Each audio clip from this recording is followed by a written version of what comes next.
Listo, ahí vamos. Buenas tardes a todos ustedes. Estoy saliendo en forma de grabación porque circunstancias no previstas, como sucede en la vida, me impidieron estar presente en la convocatoria de hoy a la tarde y no quería estar ausente de dejarles algunos, no mensajes, no hay que dejar mensajes, sino algunos temas sobre los que se entremezcla lo político, lo tecnológico, lo económico, que va a estar en manos bien a posterior por Carlos Ragonese. Y a veces nosotros lo que proyectamos y lo que tratamos de discernir es un poco el futuro, en el sentido de tener como herramienta de proyectar el futuro. Las herramientas nacen del pasado. La economía la van a ver específicamente con Carlos Ragonesi. Nosotros en estos días hemos hecho un trabajo, hemos hecho dos trabajos, uno sobre todo un proceso de endeudamiento y del esquema como está el Banco Central de la República Argentina, y el otro hace muy poquito, que salió hace unos días, que lo hemos dado a la luz, el que quiere después se lo puede tener, que es la contestación que le hicimos al presidente de la Nación de su artículo publicado en el diario La Nación. Por lo tanto, a partir de esas circunstancias nace la posibilidad de estar en contacto y de reflexionar juntos. Quizás ahora no lo podamos hacer porque estoy en la grabación y no podré tener con ustedes el contacto de la reflexión. Sí, lo podrán llevar adelante a posterior con Carlos Ragones y con Juan José Cuarrachino, que es el que va a conducir el evento, ¿no?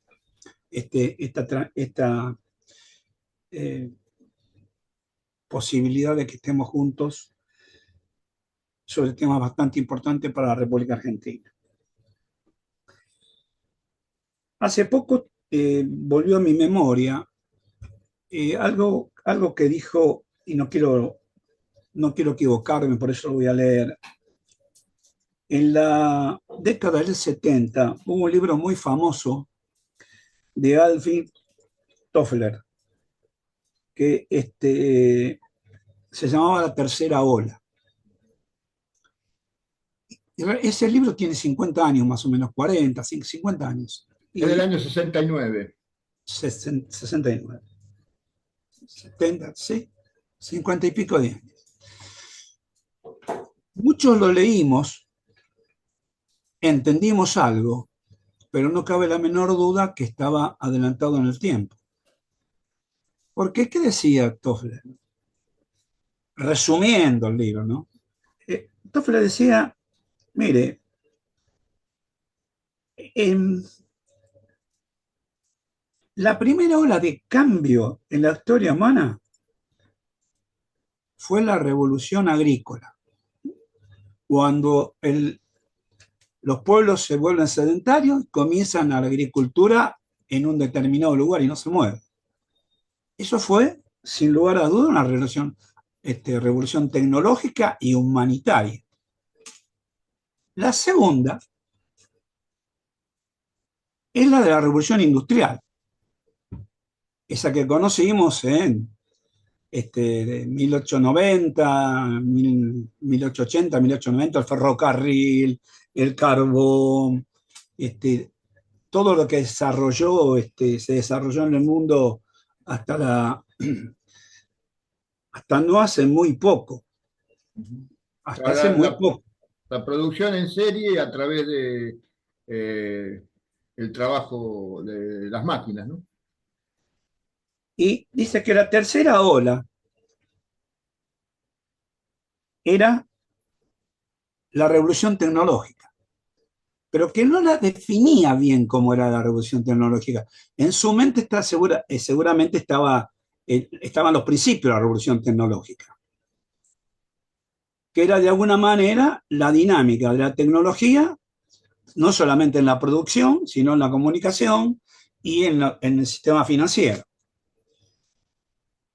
A nosotros nos costó entender eso, sí, nos dimos cuenta que eso iba a ser parte de nuestra vida, pero en la década que él escribe el libro, nosotros, por ejemplo, en Argentina, estábamos en pleno proceso político, militar, de alguna manera, porque estaban gobernando el gobierno de facto, y estábamos en un proceso político de la conquista nuevamente de la democracia, con líderes como la vuelta al general Perón, el doctor Balbín, una serie de cosas. Entonces, se estaba enfocando en aquel momento en los pensadores políticos, liberación o dependencia. No se estaba enfocando lo que decía Toffler. Estábamos en el tema liberación o dependencia. La liberación o dependencia no solamente era política, sino también era estructural, era industrial, era tecnológica, era moral, era educativa. Pero si nos hubieran preguntado a todos aquellos que vivimos esa etapa, ¿qué entendíamos nosotros por lo que estaba diciendo Toffler? Lo habíamos leído, pero la verdad que sí entendíamos que la primera revolución, que es la agricultura, más o menos tardó 10.000 años, que la otra ya tardó mucho menos, la segunda, la segunda ola, que fue la del carbón, de todo el desarrollo generalmente de las empresas norteamericanas e inglesas. Esa la entendíamos más, pero la tercera ola, nosotros cuando leímos la tercera ola no teníamos teléfono en casa. Y si uno se pone a pensar, eso pasó hace 50 años atrás. No es que transcurrieron varios siglos. Estamos hablando 70, 75, 70, 75, al 24, 25 son 50 años, un poquito más, un poquito menos. Perdóname, te hago un agregado. En ese Sí. libro él anuncia que iba a desaparecer el correo tradicional que conocíamos y las cartas se iban a enviar por teléfono, año 69. Cuando yo leí eso, digo, mira, eso fue el fax, pero que todavía no existía, año 69. O sea, mirá de lo que estaba hablando y nosotros ni idea, ¿no? Justamente. No, no. Realmente ni sabíamos lo que era fax. En primer lugar, no teníamos teléfono. En segundo lugar, el correo llegaba cuando podía. Nos estaba hablando de 50, 60 años adelante y nosotros estábamos 50, 60 años atrás. Entonces,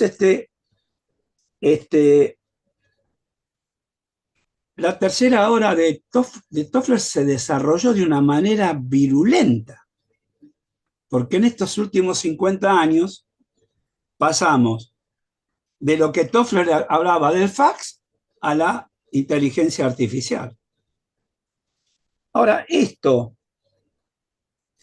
la informática, las telecomunicaciones, ¿qué generaron en el mundo? Esto que Toffler vio, pero que a lo mejor ni él llegó a entender que podía pasar esto. Algo gravísimo. Se consolidó la globalización financiera, que es lo más grave, porque a pesar de que las finanzas siempre dominaron el mundo o lo tuvieron acotado, la dinámica tecnológica en las finanzas permitió que los mercados estén abiertos las 24 horas del día. Tampoco lo hubiéramos imaginado eso, ni por asomo, ni por asomo. Eso pega un vuelco importantísimo en la economía mundial. Si siempre tuvieron importancia las finanzas sobre la producción y el consumo, no cabe la menor duda que a partir de esta revolución tecnológica e informática, las finanzas se afianzan mucho más en la conducción estratégica del mundo. No cabe, si antes lo hacían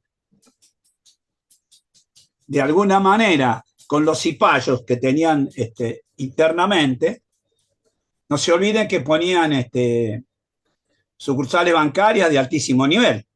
Y semejantes bancos, los bancos siempre fueron grandes, algunos que están acá se van a acordar por qué, porque eso daba sensación de potencia en el banco. Nunca fueron lugares chicos, eran grandes con columnas. Eso era una especie de, no una especie, sino una reacción de la banca internacional para demostrar que eran fuertes. Que ellos eran fuertes, como, que tenían un terrible edificio. como templos, Son templos, obviamente, templos templos. religiosos. Entonces, estamos ahora en la inteligencia artificial y la biología sintética. ¿Y esto qué puedes llegar a poder realizar este esquema? La inteligencia artificial ya lo estamos viendo, aparecen personas que hablan y no son, que las crearon, entonces me crean a mí y diciéndole a Cuarrachino no te quiero ver más, qué sé yo, y después hay que determinar, yo no lo quiero ver más, pero por lo voy a hacer por inteligencia artificial, o algunos de los y ni hablar de lo que es la biología sintética. Y llegó a tal dimensión la biología sintética que en un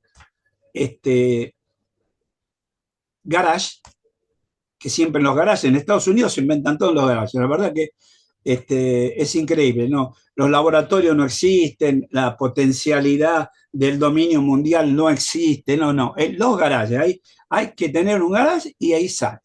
Entonces, algunos, como el último gran gurú del análisis histórico futurista, que es Yuval Harari, él dice que en un garage se puede crear inteligencia artificial y hasta una vacuna superior, hasta un virus superior al COVID. Acá está diciendo dos cosas, que no sé si será cierto que en un garage se puede hacer, supongamos que con inteligencia artificial sí, pero sin querer se le escapa que el COVID lo inventaron. No lo dice a propósito, pero se le escapa eso. Dice, superior al COVID. Es decir, que el COVID nació en un garaje o o en un laboratorio. Esto demuestra que fue creado, que no es natural. Lo que nos dice cuáles son, de dónde están situados esos garajes. Ah, no, no, no. No, no. No, porque para entrar ahí, Que no es en una casa, particularmente. sí, sí, es grave entrar ahí. Y también es muy importante que, que este desarrollo que a ustedes les parece que hoy vamos a hablar de economía, después vamos a hablar, Carlos, de economía nacional. Yo lo que voy a hacer es una introducción de cómo está el mundo. ¿Y por qué estoy haciendo esta introducción? Porque yo no veo que el sector político argentino esté analizando hacia dónde va la humanidad. Todavía estamos viendo si alguno levanta la mano para aprobar la desregulación de las BTV, que en vez de hacerse en 2 años se hagan en 3. Miren nosotros dónde estamos y miren hacia dónde va la humanidad. Y esto no es en desmedro de nadie. Yo lo que digo que estamos desregulando y discutiendo si un auto que sale de fábrica tiene que hacerse la BTV a los 2 años o a los 3. Nosotros estamos discutiendo eso. Y el hombre no es que va a la luna, porque acá ahora viene un encontronazo entre poderes. Porque una cosa es Davos con el selecto empresariado productivo, globalizado y concentrador, y otra cosa es Bill Gates, es el autor del auto eléctrico, Musk. Es decir, el esquema del viaje a Marte, de los robots. Ahí ya hay un entrevero entre el capitalismo globalizado y depredador, pero de producción, con el capitalismo tecnológico que inclusive va contra esa producción.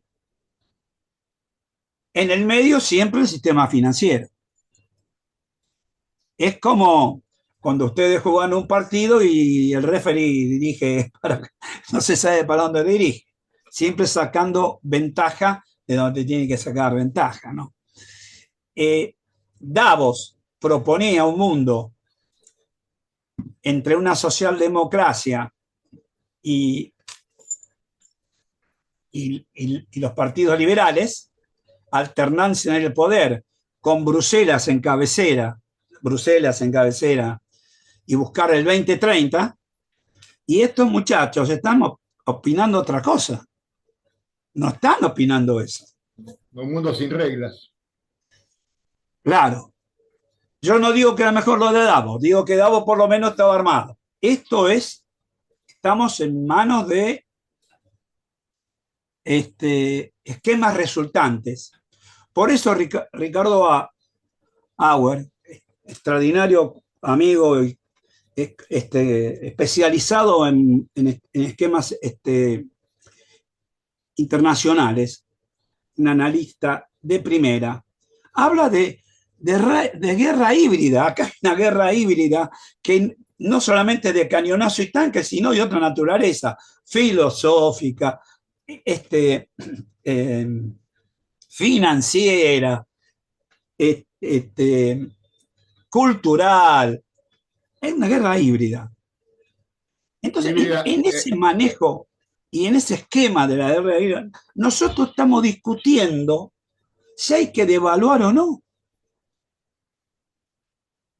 Si hay que devaluar o no. Ahora, esta Argentina, de acuerdo a los que más o menos están conduciendo los piolines, está dirigida no tanto a Davos, por eso el presidente en Davos dijo cualquier barbaridad, hasta los acusó de, creo que de comunistas los que estaban en Davos. Sí. Ellos no sabían que estaban afiliados al PC.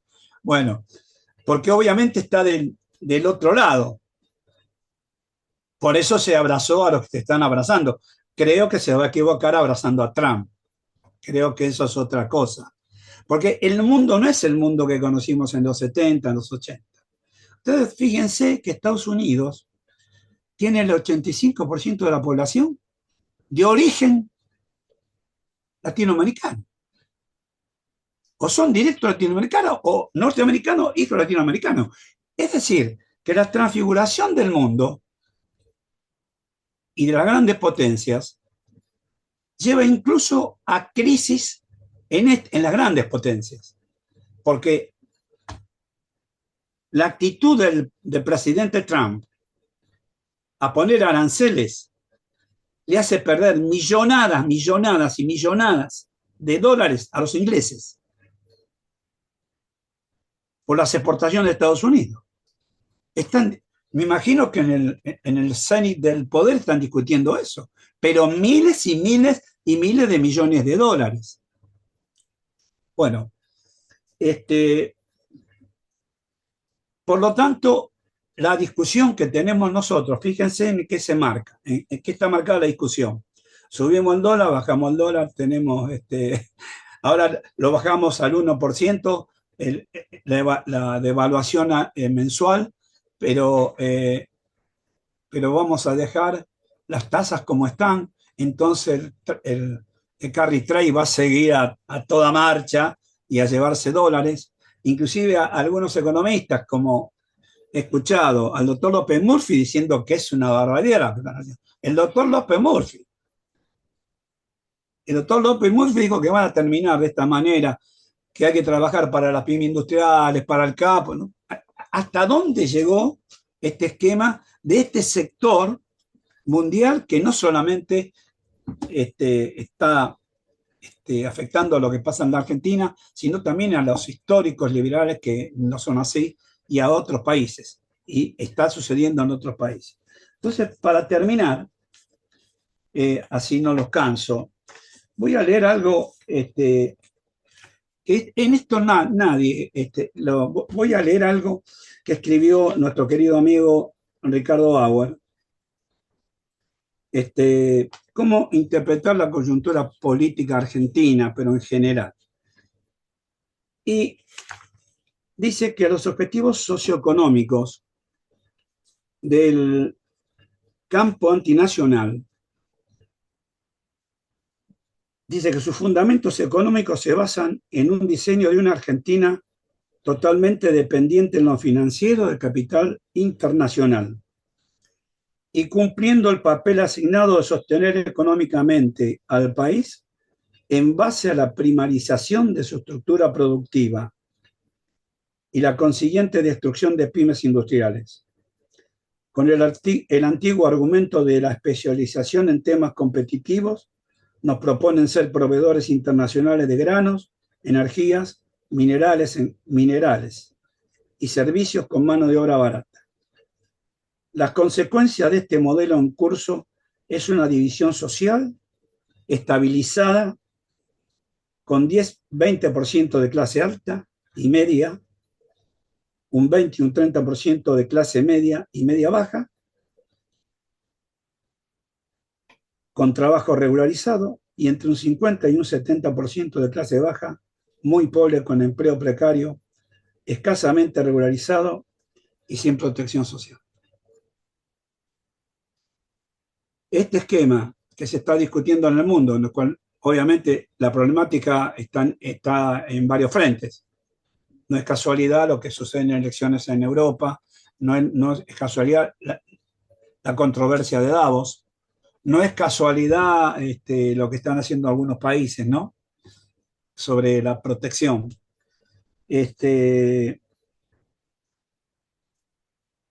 Además, sustentado en que el presidente actual de los argentinos, en sus exposiciones permanentes, dice que el modelo final, dice así: a mí lo que me preocupa es el crecimiento y no la distribución.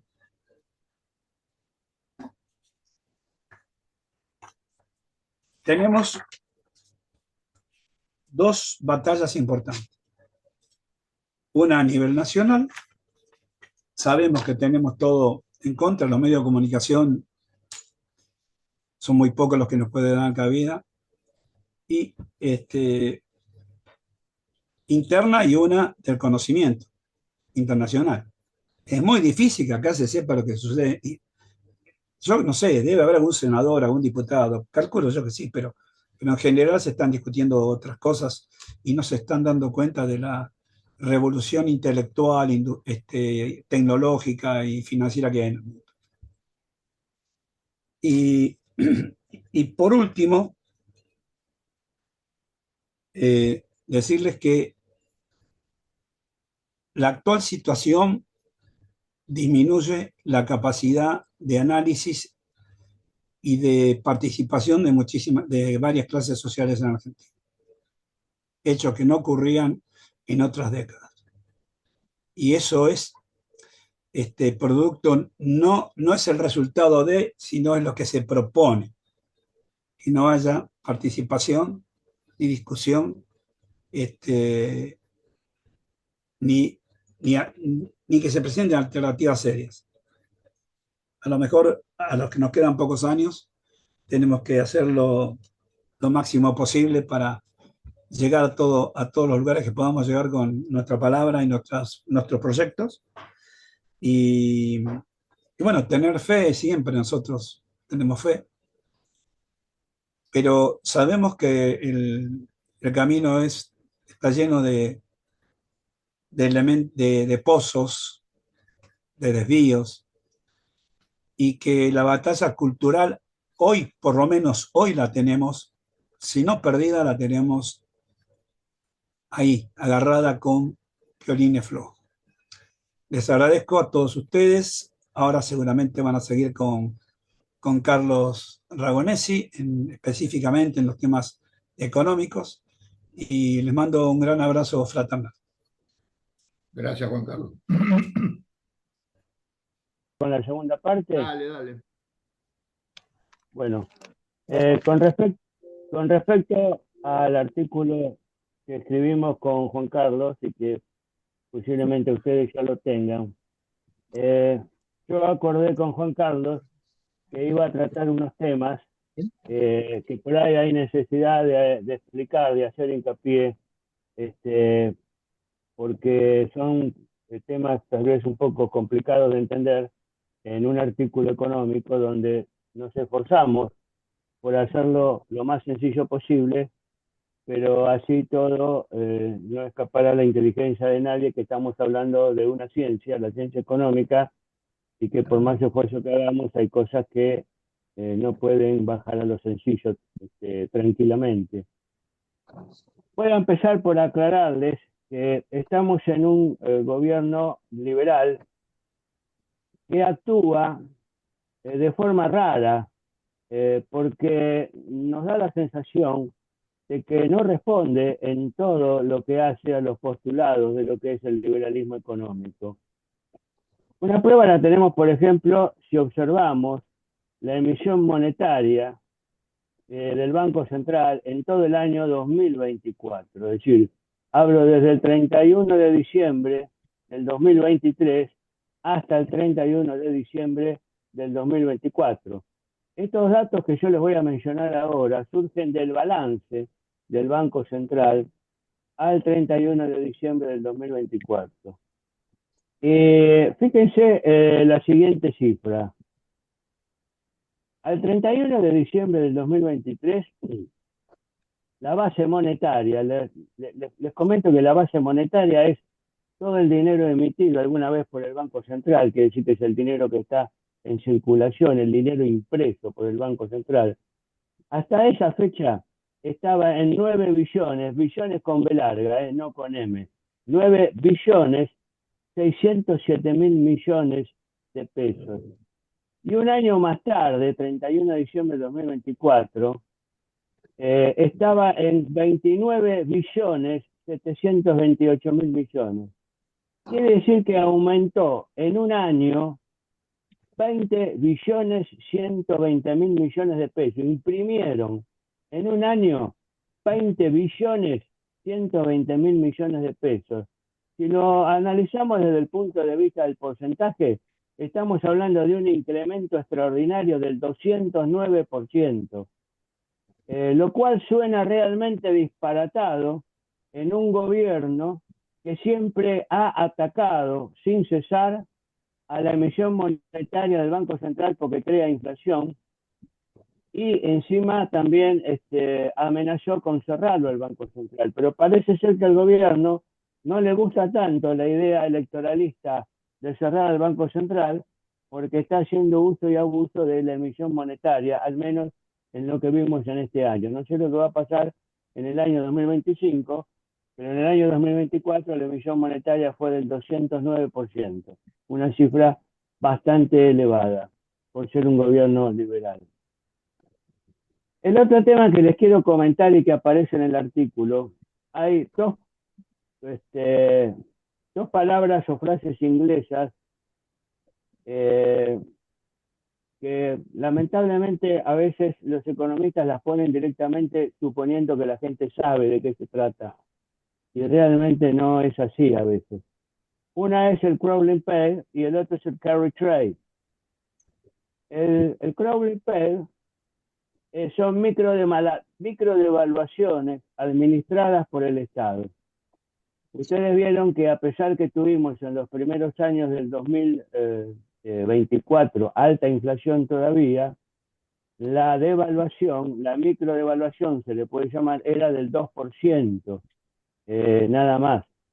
Eso frente a unos precios que todavía seguían aumentando, un 15%, nos daba la idea de un atraso cambiario. Es decir, que la cotización del dólar no estaba subiendo en la medida en cómo aceleraba la inflación. Esa diferencia de aceleración es lo que provoca un atraso cambiario. ¿Y por qué un atraso cambiario? Porque el gobierno está tratando de contener la inflación a través del atraso cambiario. ¿Por qué? porque el gobierno sabe, como sabe cualquier economista, que la Argentina es importadora dependiente. No se olviden ustedes que a partir de las políticas destructivas de la industria nacional del 24 de marzo del 76 y después en toda la década del 90, les recuerdo que el presidente Milei les encanta la política que se aplicó en esa época.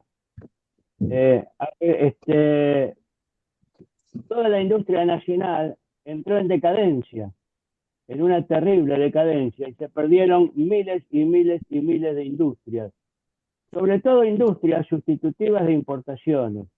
Entonces hoy la Argentina no sabe llegar a fabricar un producto terminado que en el medio no le pone un producto importado. Léase lavarropas, léase computadoras, léase una licuadora, no sé, el producto que ustedes quieran. Siempre, y en automotores ni hablar, siempre se precisa de algún componente importado. Entonces, al precisarse de un componente importado, si la Argentina devalúa, como tiene un fuerte componente importador en los costos se van a elevar como consecuencia de esa devaluación por el hecho de que el importador va a pagar más caro el dólar de lo que pagaba antes. Entonces se quiere combatir a la inflación atrasando el tipo de cambio para evitar ese problema, pero el atraso del tipo de cambio destruye la economía. ¿Por qué destruye la economía? Ahora lo vamos a ver en un ejemplo, pero les doy un poco de teoría primero. El atraso del tipo de cambio destruye la economía porque favorece las importaciones, como dije recién, y arruina las exportaciones.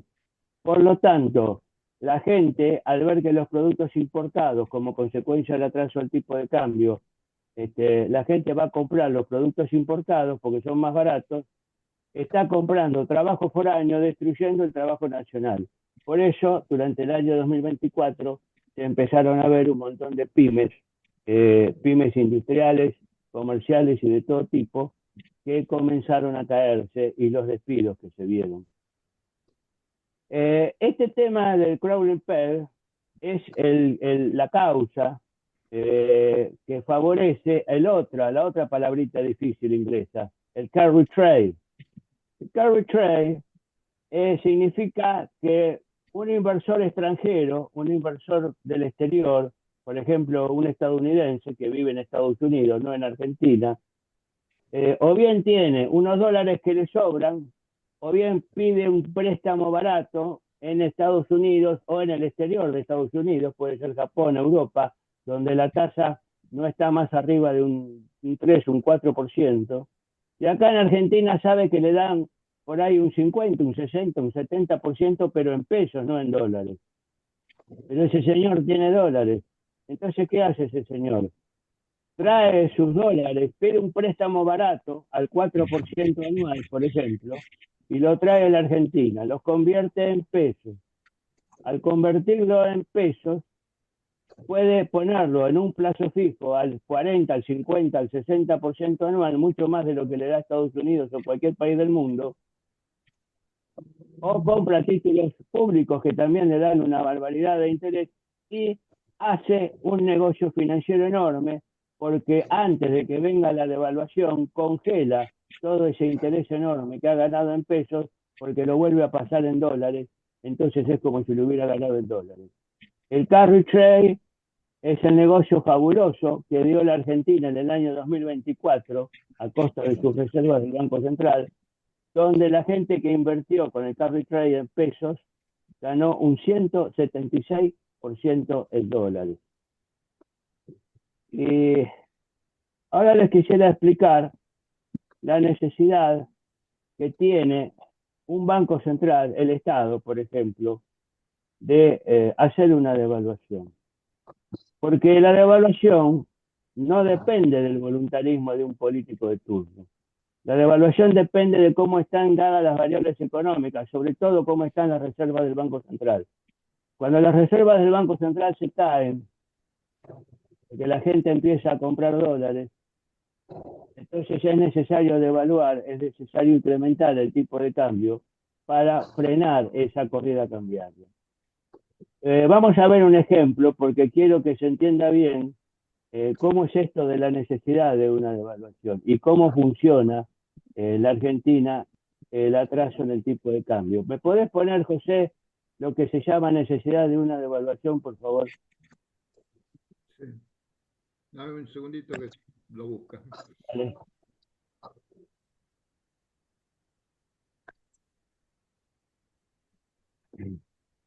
Les recuerdo que cuando estaba gobernando la doctora Cristina Kirchner y su ministro de Economía era el doctor Axel Kicillof, constantemente le decían al pueblo argentino que rechazaban la idea de una devaluación y que ellos no, de ninguna manera iban a devaluar.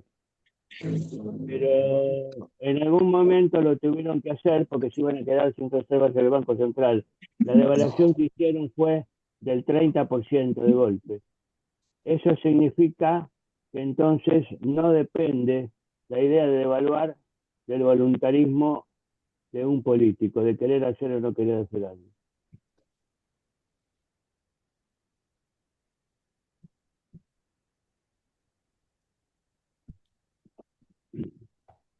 Una consulta ahí en ese plano que acabas de decir. ¿Cuánto de ese dinero, pregunto, se va a los bancos de Israel para financiar la guerra que están teniendo y llevando adelante allá? Es una pregunta que me corre en la cabeza hace mucho tiempo. ¿Cuál es la cantidad de dinero que está financiando la guerra que Claro, tiene Israel? Esa es nosotros, la los pregunta. argentinos, a través de estos procesos cambiarios que llevan adelante, estamos financiando la guerra de Israel.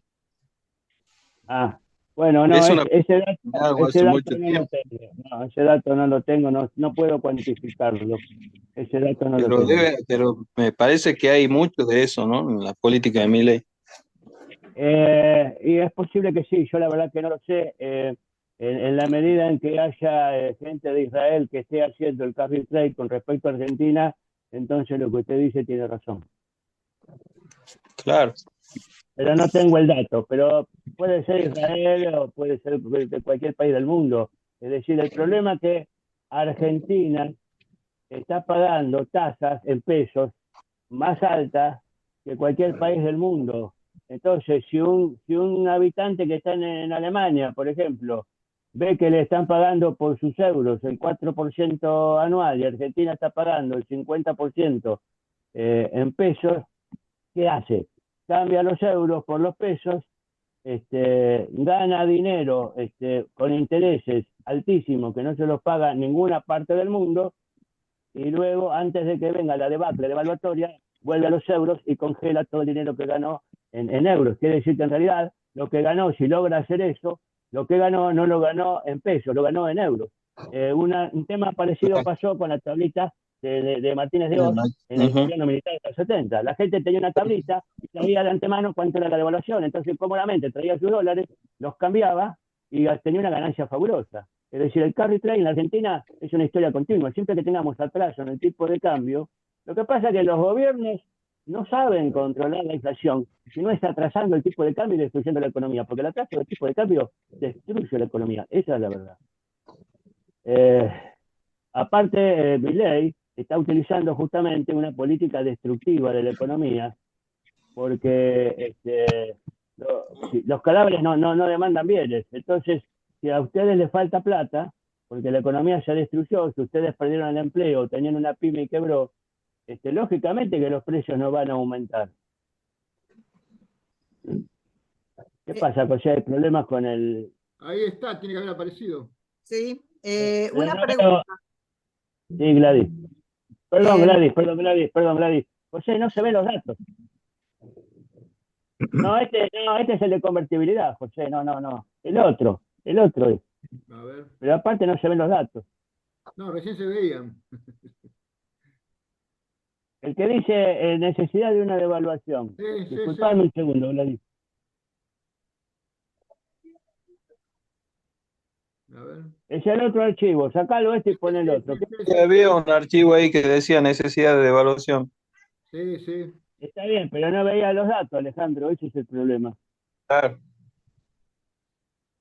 No, Y recién hasta que estaba. se encuentren los datos, Hasta que encuentre, José, los datos, te pregunto, pero también tenemos un problema nosotros, que es la economía bimonetaria. Si cada vehículo que vendemos en pesos acá, las casas matrices reportan en dólares, ya sea Toyota, Volkswagen, Chevrolet, los teléfonos, los celulares, lo que sea, las casas matrices reportan en dólares. Nosotros vendemos soja y se llevan todos los pesos. Una historia de no acabar si no industrializamos el país. Y eso sucedió siempre, Alejandro, en la Claro, Argentina.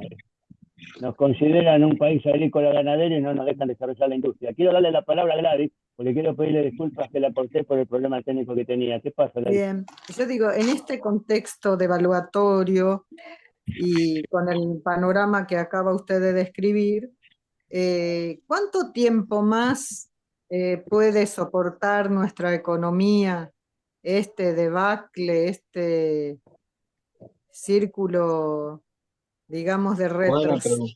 económico que Buena. tenemos para que explote? Eh, Comento, Gladys. El tema es así. El atraso en el tipo de cambio, que se llama revaluación de la moneda, es decir, el atraso del tipo de cambio lo que produce es una moneda fuerte, una moneda que puede comprar fácilmente importaciones, como pasó en los 90 con Menem. Los que peinamos caras nos acordamos bien lo que pasó en los 90 con Menem, el famoso D-Melón. Este, ¿Cuánto puede durar? Y lo que duran las reservas en el Banco Central.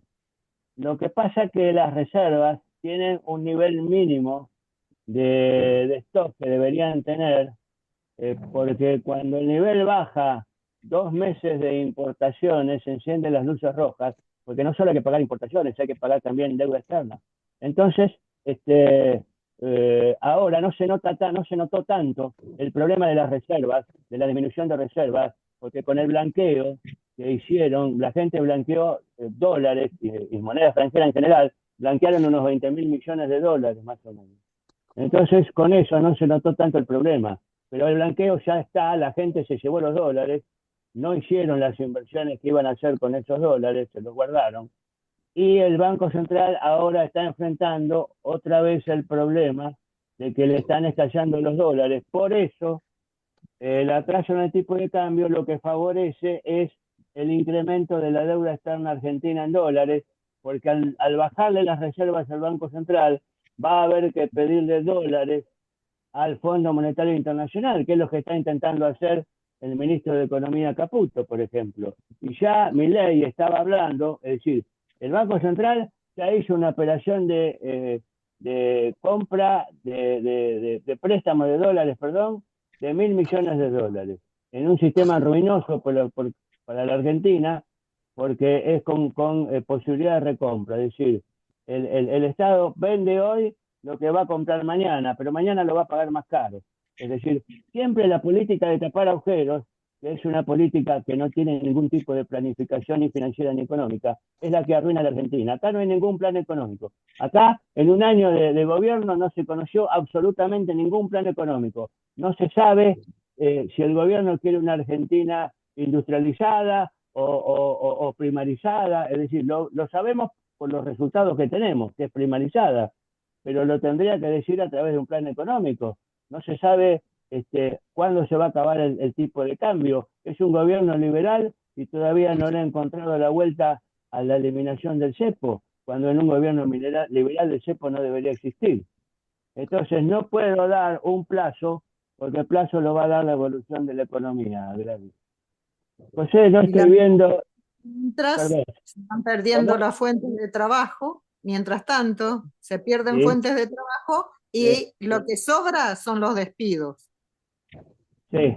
Se pierde fuente de trabajo, se cierran empresas.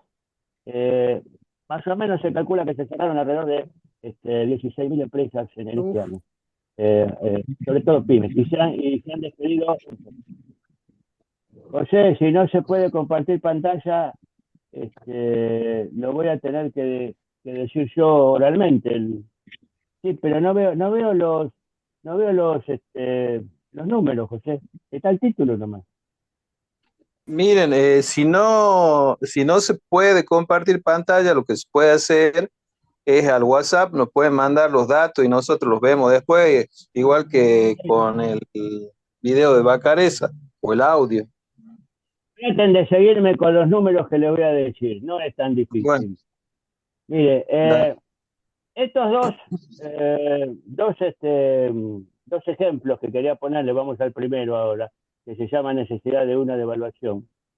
Eh, yo se los daba siempre a mis alumnos en la facultad. Eh, yo les decía a los muchachos lo mismo que le digo a ustedes ahora. Eh, hagamos de cuenta que analizamos el caso de una fábrica exportadora de escritorios. Lo único que hace esta fábrica es exportar. Para facilitar la tarea no vende en el mercado interno.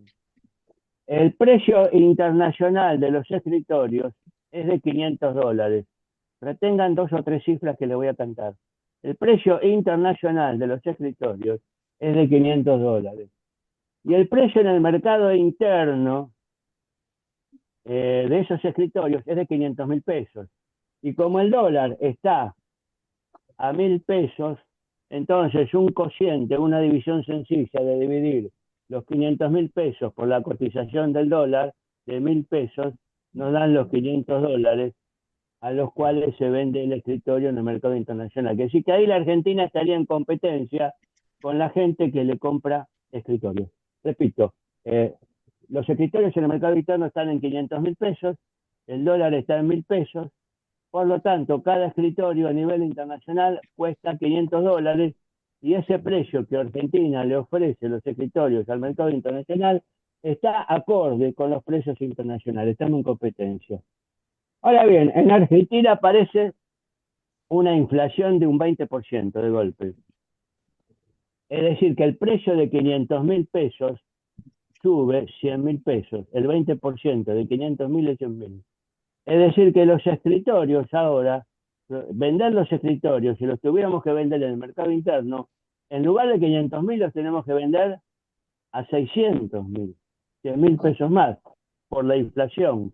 Pero como el tipo de cambio se quedó atrasado en 1.000 pesos, el tipo de cambio no acompañó la evolución de los precios, sino que quedó anclado, atrasado, fijado en 1.000 pesos. Si dividimos 600.000 en 1.000, que es el tipo de cambio, 600.000 pesos dividido 1.000, que es el tipo de cambio, nos da que ahora los escritorios ya no cuestan más $500, cuestan $600. Y ya no le podemos vender escritorios a nadie, porque estamos fuera de precio internacional. Acá se dan cuenta cómo si atrasamos el tipo de cambio y hay inflación, nos quedamos mal con los precios internacionales. Y ya esto dificulta las exportaciones. Si no le podemos vender a nadie, no podemos exportar. Pero si sucede esto, que se dificultan las exportaciones, al mismo tiempo sucede lo contrario, se favorecen las importaciones, porque cada importador necesita poner menos pesos para comprar la misma cantidad de dólares de antes. ¿Qué pasa si aparece una devaluación? ¿Qué pasa si a los 1.000 pesos por dólar ahora le aplicamos el 20% de crecimiento de los precios y nos vamos a 1.200 pesos por dólar? Eso es una devaluación de un 20% en el tipo de cambio, en el precio del dólar. Y si ahora dividimos los 600.000 pesos que cuesta cada escritorio después de la inflación y lo dividimos por el nuevo tipo de cambio de 1.200, volvemos a tener otra vez $500. Es decir, ahí ven cómo la devaluación empareja las cosas. ¿Se entendió o lo tengo que repetir? ¿Alguien no entendió algún paso? Sí, ¿Se se entiende? entendió bien, se entendió bien. Muy bien, perfecto. Gracias.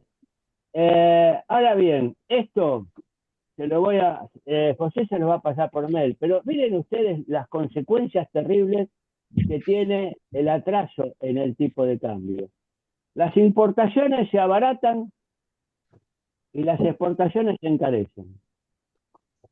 Se consumen los bienes importados en detrimento de los productos que se producen en el mercado interno. Acá se arruina el trabajo nacional con el atraso de tipo de cambio, se arruina el trabajo de nacional porque estamos favoreciendo el trabajo extranjero. La producción nacional es lo primero que recibe el impacto de la caída de la demanda interna. ¿Por qué? Porque la gente compra importado. Luego le siguen el resto de las actividades de la macroeconomía, porque la economía es una cadena donde todo está enlazado.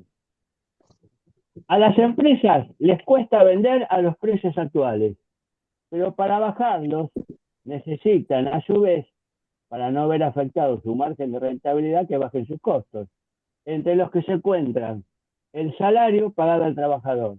Pero ¿qué pasa? Las leyes laborales y los sindicatos no permiten que baje el salario. Si no baja el salario, no bajan los precios. Entonces, el precio no quiere bajar y entonces sobreviene la crisis. Si bajara el salario y bajaran los precios, entonces la economía ajusta por la caída de los ingresos. Pero si no bajan los salarios, no pueden bajar los precios, por lo tanto las empresas cierran y aparecen los despidos. Dado que las exportaciones son menores que las importaciones como consecuencia del atraso del tipo de cambio, se origina un déficit en dólares, que es un faltante de divisas en el sector externo. El Banco Central se queda sin comprar las divisas y por lo tanto no emite dinero que retasea la economía, porque cuando hay sobrante de divisas, porque si las exportaciones fueran superiores a las importaciones, el sobrante de divisas el Banco Central está obligado a comprarlas. Entonces, ¿cómo las compra? Imprime billetes, emite pesos y compra las divisas. Los billetes van a la economía y el billete es la sangre que armoniza el organismo económico y aceita el organismo económico. Pero si es al revés y faltan billetes, el Banco Central no puede comprar nada y en lugar de haber liquidez en la economía hay iliquidez y el faltante de dinero enfría la economía y entra en recesión. Cuando los mercados se quedan sin dinero líquido, entramos en recesión primero y en depresión luego, porque 3 meses consecutivos de recesión nos indican, según las leyes económicas, que se entra en depresión. Y si la depresión no se soluciona, después entramos en crisis. Inevitablemente esto desemboca en una devaluación, porque si el Banco Central se va quedando cada vez con menos dinero, inevitablemente en algún momento va a tener que devaluar, porque si no se queda sin reservas internacionales. Así que hoy tenemos dólares baratos. Y dentro de un tiempo, no sé cuánto, o cuándo, mejor dicho, va a haber una devaluación que va a equilibrar las variables económicas. Conclusión final. Por medio de la devaluación o por la revaluación, cualquiera de los dos, los salarios y los ingresos fijos siempre son los que pagan los platos rotos y terminan perjudicándose. Así como les expliqué el atraso del tipo de cambio, no se los voy a explicar por falta de tiempo qué sucede cuando hay una devaluación monetaria. Pero como ustedes van a tener esto, que se lo va a mandar José Corrachino por mail, ahí lo van a tener perfectamente explicado. ¿Alguien quiere hacer una pregunta hasta acá sobre este tema? Me quedo al cuando dijiste 176, yo me imagino que son anuales, ¿verdad? Sí, sí. 176 por ciento la ganancia que Anual. tienen los anual. Bien, bien. Anual. Si fuera mensual, ya estaríamos liquidados. Claro, claro. Sí. Alejandro, no, bueno, paren, yo no soy economista, entonces yo quiero sacarme la duda para después no hablar macana, ¿viste? Quiero tener la certeza absoluta de que yo, o sea, tengo la idea también de que es anual, pero no quiero equivocarme. Es anual. En el artículo... Si vos lo decís en cualquier lugar del mundo, en un año, en dólares, ganaste 176%, no te lo cree nadie. Esto es una locura lo que se está haciendo. No, igual yo tengo la teoría de que mucha de esa plata se está yendo a Israel, ¿eh? Mirá, vaya donde vaya. El problema grave, ¿sabés cuál es? Que esa, como explicó Carlos, El que trae $1.000.000, lo pone en pesos, o lo trajo al principio, lo puso en pesos, terminó el año, recuperó esos $100 más 76%, más 76. Ese juego, ¿de dónde salen esos dólares de más? Porque puso 100 y se lleva 176. ¿De dónde salen esos $176 de más? De la exportación de la economía real. O sea, esa especulación se está pagando con la economía productiva. Del Si no se campo. puede pagar, si no se puede pagar con exportaciones, se paga con más deuda externa. Bueno, como Claro. sea, pero porque el Banco Central asegura un retorno en dólares, pero no los obtiene de esos dólares que recibe. Es una... Una cons- Hoy el campo, que es ideológicamente apego a Milei, está pagando la debacle financiera que está llevando adelante Milei, Claro, porque lo Porque, pagan con las porque exportaciones del campo. las exportaciones del campo no le está, por el atraso cambiario, no le están dando la cantidad de dólares que le tendrían que dar. Por eso los empresarios del campo se niegan a mandar sus productos a la exportación, prefieren tenerlos en los hilos. Un poco parecido a lo que pasó en la era Massa, donde Massa también se negaba a devaluar y entonces aparecía el dólar soja, el dólar Coca-Cola, el dólar destornillador, iba devaluando por sectores porque no se animaba a hacer una devaluación integral en la economía. Gladys quiere hacer una pregunta. sí, todos estos índices negativos económicos, eh, ¿podemos o existe la posibilidad de afirmar que estamos peor que en el 2001? Son condiciones parecidas, pero no son exactamente iguales. En el 2001, directamente, como consecuencia de la convertibilidad, que voy a hablar ahora seguidamente, como consecuencia de la convertibilidad que falló, estallaron las variables. A partir del año 98 se comenzó a notar la crisis y en el 2001 ya se profundizó tanto. ¿Por qué? Me estoy adelantando lo que voy a hablar más tarde, pero no importa, lo puedo decir ahora. Porque se pensaron que la convertibilidad era la panacea que resolvía todos los problemas de la Argentina. Y no es así. El problema estructural no fue resuelto. Los problemas estructurales no fueron resueltos. Por lo tanto, la convertibilidad fracasó. Y Nos porque quedamos. la clase media ya estaba extinta en el 2001 y la clase media ahora todavía tiene algunos ahorros, por eso no estamos peor. Cuando se le acaben los ahorros vamos a estar peor. Son temas distintos. Yo diría que escuchen lo que voy a decir en el punto siguiente y si siguen las dudas, las charlamos luego, Gladys. Perfecto. Vamos a ver. Lástima que no funciona el sistema de mostrar las imágenes que preparé.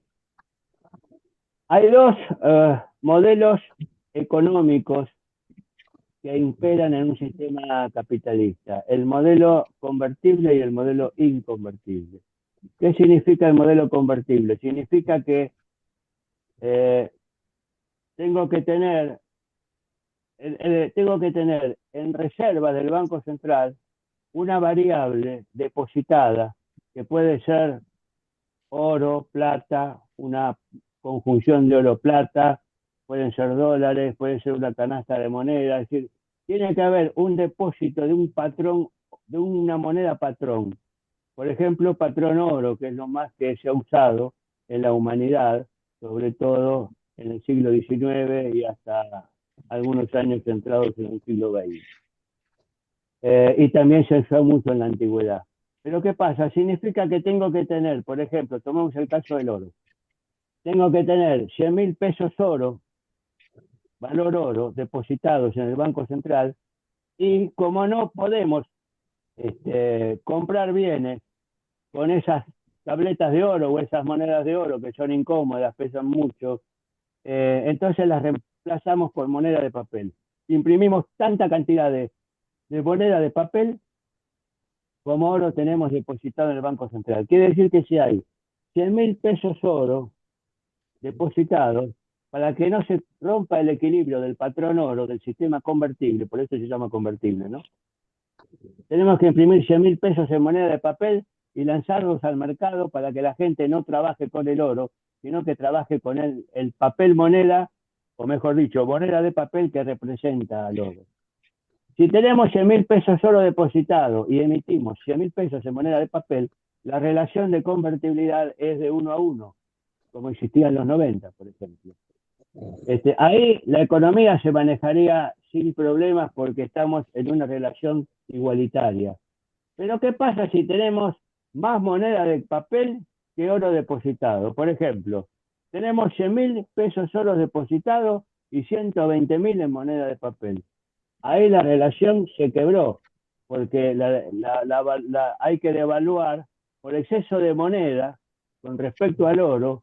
Hay que devaluar la moneda de papel, que es la que se usa para las transacciones, y en lugar de estar 1 a 1, estamos a 1,20. La devaluación ahí es del 20%. Es decir, que cuando tenemos, repito, más moneda en un sistema de convertibles, cuando tenemos más moneda de papel o papel moneda con referencia al oro depositado, tenemos que devaluar y tenemos inflación. Y si es al revés, si tenemos 120.000 pesos oro depositados en el Banco Central, pero solamente 100.000 de moneda de papel, no alcanza la moneda de papel para comprar el oro. Por lo tanto, tenemos recesión económica porque falta moneda de papel. No se olviden que en un sistema convertible, si yo tengo un peso, por ejemplo, vamos a suponer que yo tengo 1.000 pesos en la mano, a mí me pueden dar el equivalente en oro de esos 1.000 pesos. Y si tengo 1.000 pesos equivalente en oro, con ese oro puedo ir al Banco Central y me dan 1.000 pesos en moneda de papel. Ahora bien, el sistema convertible fracasó en todo el mundo que fue aplicado. Y en la Argentina de los 90 fracasó también. ¿Por qué fracasó? Porque esto es algo que descubrió Silvio Gesell a principios del siglo XX y escribió un libro que se llama Libre Moneda, que es la economía natural. Y a Silvio Gesell, como hizo un libro en contra del sistema financiero, descubrió cómo no hay necesidad de tener un banco y prestar plata de interés, entonces lo clausuraron. Le dio la muerte civil. ¿No ven que Silvio Gesell no se conoce? Se conoce lo que hizo su hijo, Carlos, que hizo la Villa Atlántica que lleva su nombre. Pero las teorías económicas de Silvio Gesell no se conocen. El poder mundial lo sacó fuera de la escena económica, no solo argentina, sino del mundo. Y Silvio Gesell eso lo descubrió acá en Argentina. Era un alemán que vino aquí en Argentina y descubrió que como estaba esta relación que acabo de mencionar, por ejemplo, 120.000 pesos en oro y 100.000 pesos en moneda de papel, entonces él decía, ¿qué es lo que está pasando acá? No está alcanzando la moneda de papel para comprar los bienes que tenemos que comprar. Entonces, ¿y por qué se produce eso? Se produce eso porque los bienes tienen fecha de duración.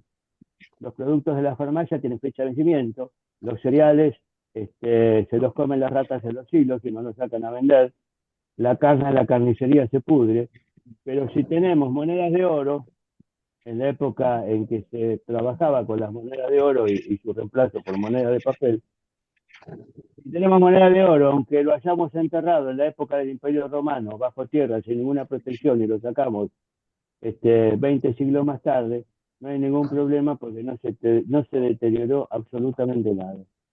Entonces, el que tiene el oro en un sistema convertible, el que tiene el dinero, no tiene apuro por comprar, y el que tiene bienes tiene apuro por vender.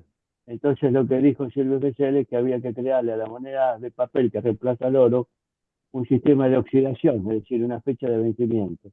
Con esa fecha de vencimiento, si uno tenía un billete de 1.000 pesos que al 31 de diciembre del año de la emisión se convertían en 900 pesos, iba a perder 100 pesos y no se lo sacaba de encima.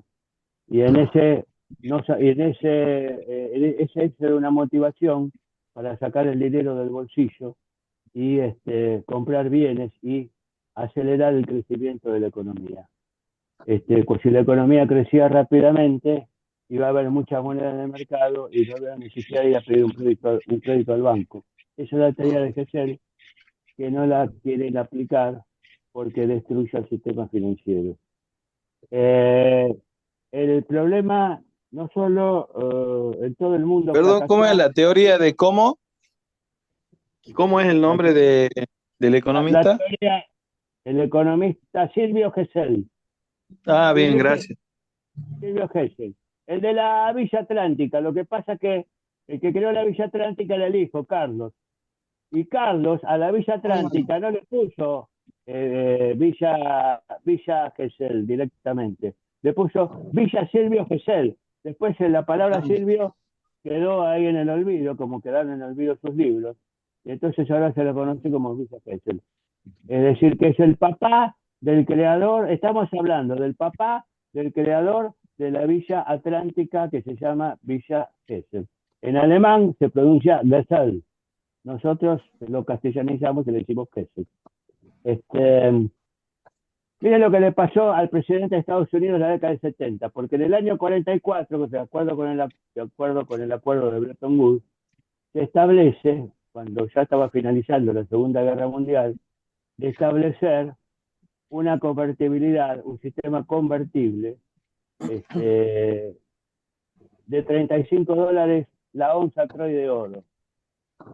Eh, pero el presidente de ese momento, en el año 71, estaba ya iniciada la guerra contra Vietnam, Estados Unidos contra Vietnam, imprimieron más billetes que oro que tenían depositado en el fuerte de Fort Knox. Es decir, que había más cantidad de billetes circulando que ya no representaban al oro, iban a crear un sistema inflacionario en Estados Unidos. El primero que se dio cuenta del problema fue el general Charles de Gaulle, presidente en ese momento de Francia, y le devolvió a Estados Unidos sus dólares y se los cambió por oro. Y no solo lo hizo de Gaulle, sino que lo hicieron los presidentes de otros países que se avivaron del problema. Y las reservas de Fort Knox en Estados Unidos, las reservas de oro comenzaron a bajar y Estados Unidos se quedaba con los dólares, pero sin el oro. Para evitar la caída de las reservas,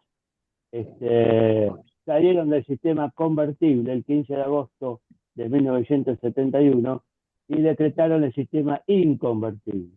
El sistema inconvertible significa que no existe una relación entre los billetes circulando y la moneda patrón. No existe moneda patrón. La comparación habría que hacerla con el crecimiento del PBI y no contra el oro y no contra el dólar ni con ninguna otra moneda.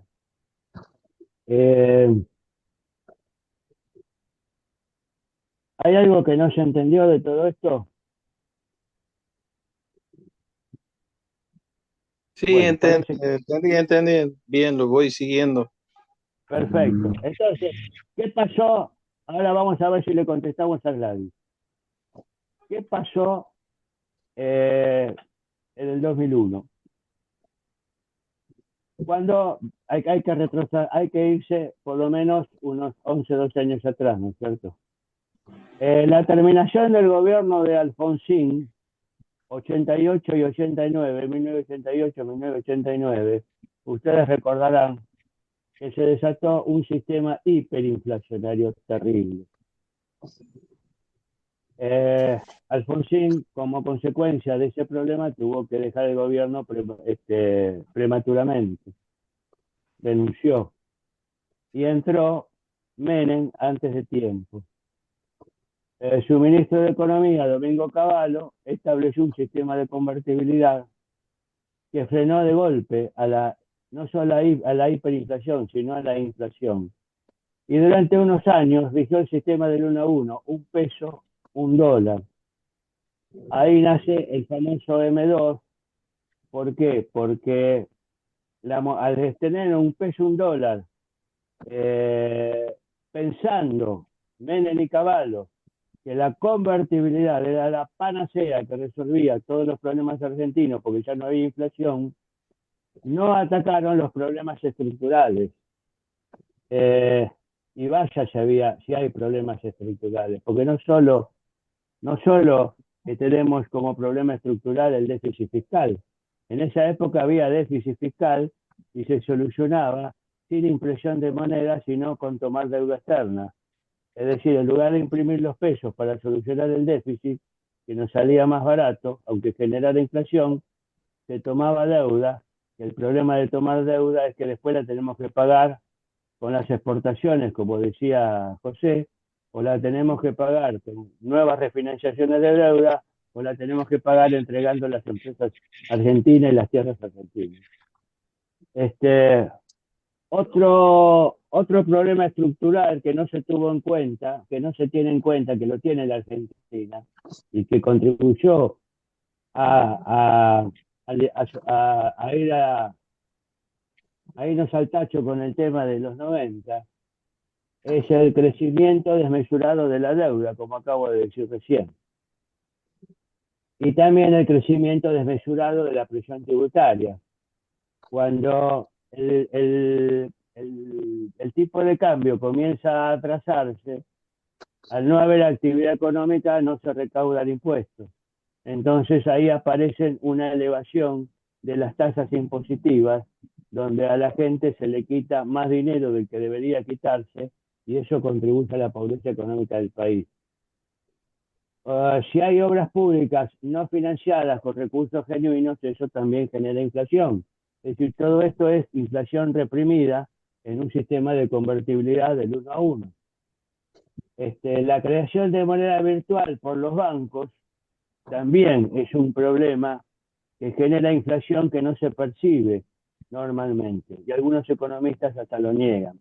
Pero es cierto que con el sistema de los encajes fraccionarios, no me puedo poner a explicar qué es esto porque estaríamos mucho tiempo, pero los bancos crean moneda. Los bancos a partir de la emisión monetaria que hace el Banco Central, los bancos pueden crear moneda virtual, pero no es moneda física, son números que están en los alojamientos informáticos de la contabilidad de los bancos.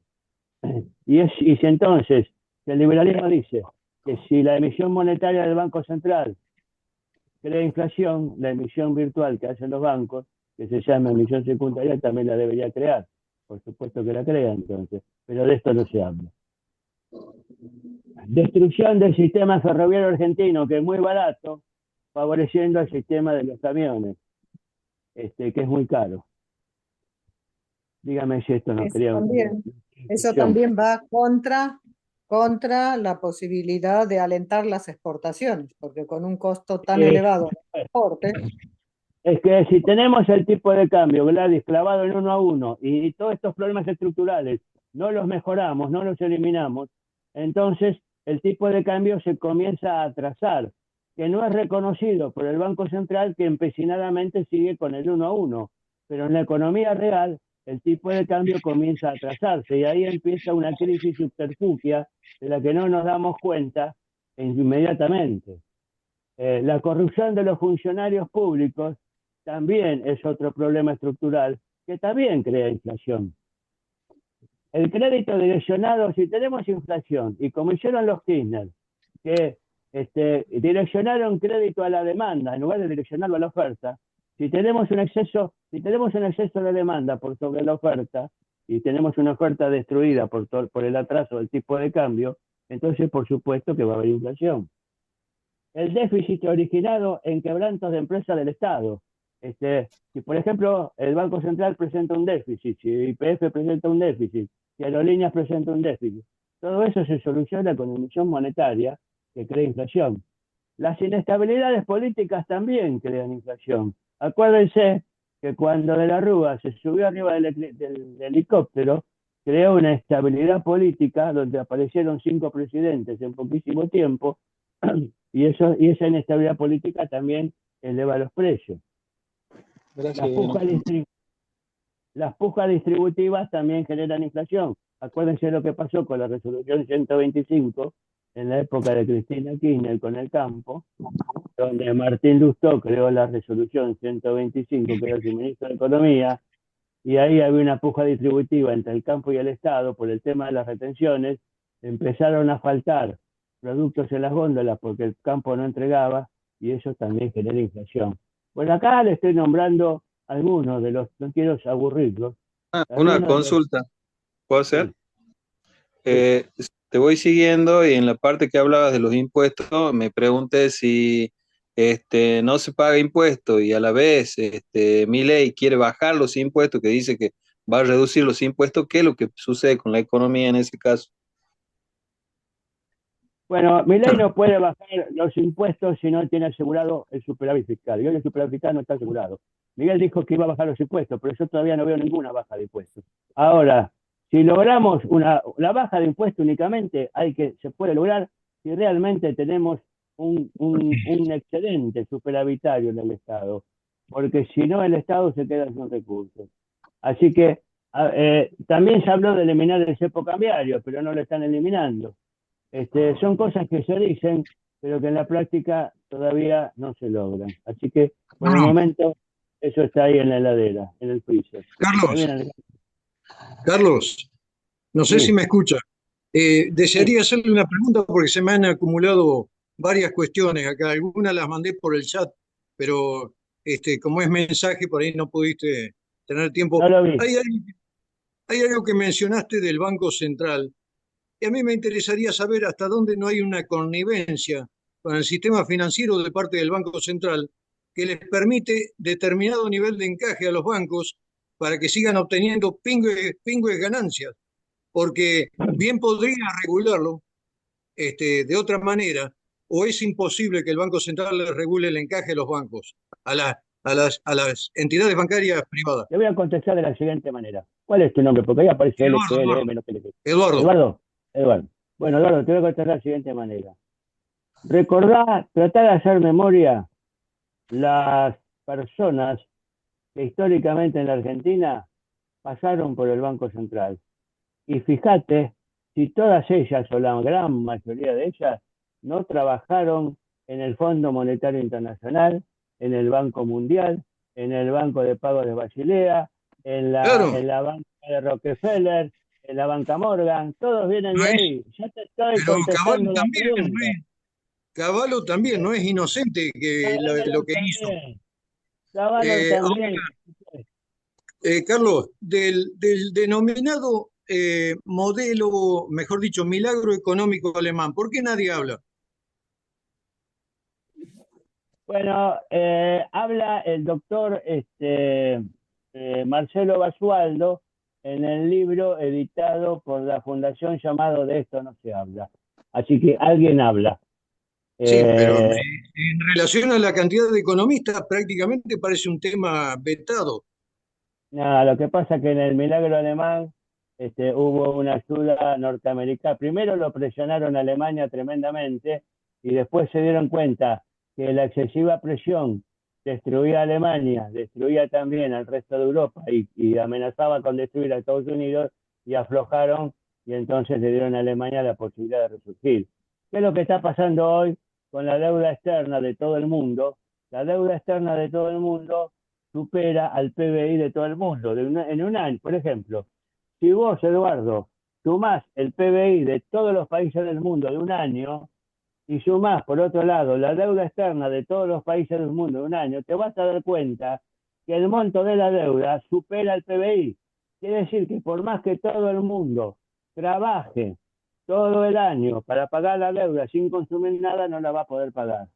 Y lo mismo, algo parecido pasó en Alemania. Entonces, hay temas de los cuales no se habla. No se habla de Silvio Gesell, no se habla de Joseph Proudhon, porque ahí tenés otro ejemplo. No se habla de Joseph Proudhon, se habla de Marx. ¿Sabés por qué se habla de Marx? Porque Marx fue un invento del capitalismo financiero. Yo tengo una conferencia dada sobre ese tema que si quieren algún día la podemos reeditar. Pero de Proudhon, que era el verdadero anarquista, el verdadero comunista, el verdadero socialista, Proudhon no se habla. Entonces hay gente a donde el poder mundial les ha decretado la muerte civil. ¿Qué significa la muerte civil? significa a este tipo no se le publica más libros. A este tipo, si encontrás un libro en las librerías, como nosotros tenemos todo el dinero del mundo, vamos y lo compramos todo. Vamos a la biblioteca, le damos $2 millones al director de cada biblioteca para que elimine los libros de Silvio Gesell, los libros de Proudhon, los demás dejalo, total, los demás lo inventamos nosotros, no hay ningún problema. ¿Te das cuenta por Está dónde bien, pasa el poder del mundo? Carlos, ese tema es evidente que siempre han nombrado así, pero me lastima y me llama la atención que no se hable, por ejemplo, de ese tema del milagro, del denominado milagro alemán, porque tengo entendido que uno de los basamentos, de los fundamentos, las herramientas que utilizaron fue privar a los bancos privados de la usura de los intereses bancarios. Es decir, Sí. ¿qué nos impide a nosotros poder arribar a una solución, aunque no tan, tan definitiva, pero que tenga algún corte cercano? Eduardo, ¿y sabes de qué otro milagro no se habla? Del milagro de Islandia. Esa islita pequeña que está cerca del Polo Norte. Bueno, en esa islita, los bancos se habían aprovechado de la economía de esa isla y habían creado incluso deuda externa falsa. ¿Y qué hizo el gobierno que tomó las riendas de esa isla, el gobierno nacionalista que tomó las riendas de esa isla? Negó la deuda externa, pagó únicamente la legítima, la falsa no la pagó. Y a los bancos, a los gerentes y presidentes de los bancos que se metieron en el problema, los metió presos a todos. Le inició juicio y los Claro, metió presos.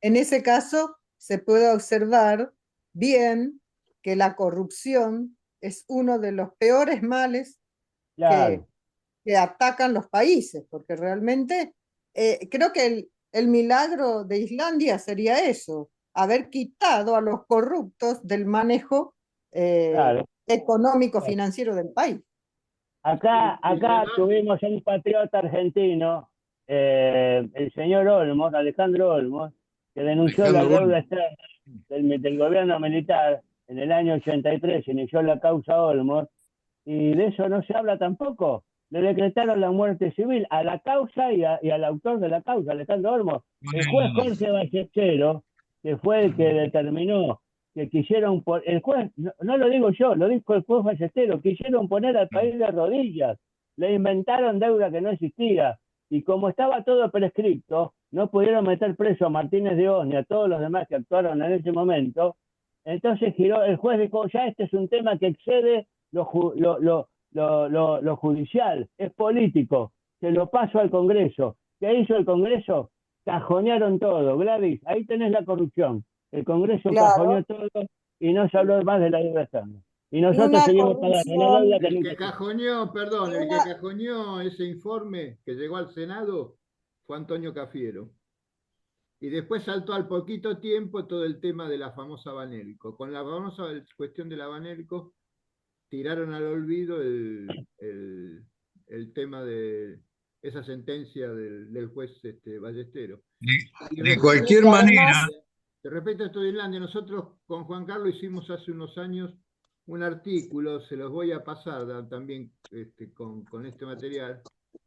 Islandia aplicó, además de haber hecho esa limpieza que hizo, aplicó la política bancaria, monetaria que aplicó Perón en su primera y segunda presidencia. Este, Nacionalización de depósitos. la nacionalización de los depósitos, exacto. Es la misma política, ¿no? Porque la corrupción, además de ser un mal, es inherente al sistema. El sistema no puede funcionar si no hay corrupción. Explíquenme qué es nacionalización de los depósitos, pero con términos económicos. Lo entiendo hasta Yo, ahí políticamente, pero más yo allá no. creo que yo te lo podría explicar, pero necesitaríamos otra charla, Alejandro. Bueno, Es entiendo. No, imposible. escúchame, Un tema tan complejo, incluso yo lo tengo, te lo puedo explicar con números, pero en Pero otra entiendo. charla lo podemos hacer. Habría que hablar con Bacareza para organizar otra charla y lo explicamos. Hoy mira, no. perdóname, además breve, de dicho esa en forma medida, breve, la nacionalización de los depósitos bancarios es que todo el dinero que depositan particulares y empresas en cuentas corrientes y cajas de ahorro los bancos no pueden disponer de ese dinero, sino que el destino que le dan a ese dinero es el que le indica el Banco Central. Es decir, hoy los bancos vos pones el dinero y hacen lo que quieren. Con el sistema de nacionalización de depósitos, ese dinero es intocable. Si los El- bancos quieren hacer negocios, tienen que poner de su propio capital, no pueden usar ese dinero. Dicho en forma breve, ¿no? eh, eso tiene que ver con justamente lo que estaba preguntándole a Carlos, de por qué hay temas que son tabú, que nadie se anima a tocar, temas que debiéramos abordar para conocimiento de las masas, porque la verdad es que nadie sabe de estos temas, la mayoría salvo gente experta, y hasta que no demos a conocer estos temas, vamos a seguir siempre en manos de los mismos malnacidos. Lo mismo, Por, e- hay cuestiones acá del enemigo interno que no se deben tocar porque hay una autocensura cuando sabemos bien quiénes son los que nos están destruyendo desde adentro. por eso la Fundación Buenos Aires 21 se la pasa escribiendo artículos, dando conferencias, publicando libros para despertarle la cabeza a la gente. Pero nosotros somos una gota de agua en el océano. No hay muchas instituciones como nosotros que intenten hacer esto. Entonces los poderosos del Totalmente, mundo nos ahogan el intelecto. totalmente. Me, Uno de los actos de corrupción más notable en cuanto a la deuda externa, y que se debiera publicitar mucho más, es la estatización de la deuda privada. Eso es criminal.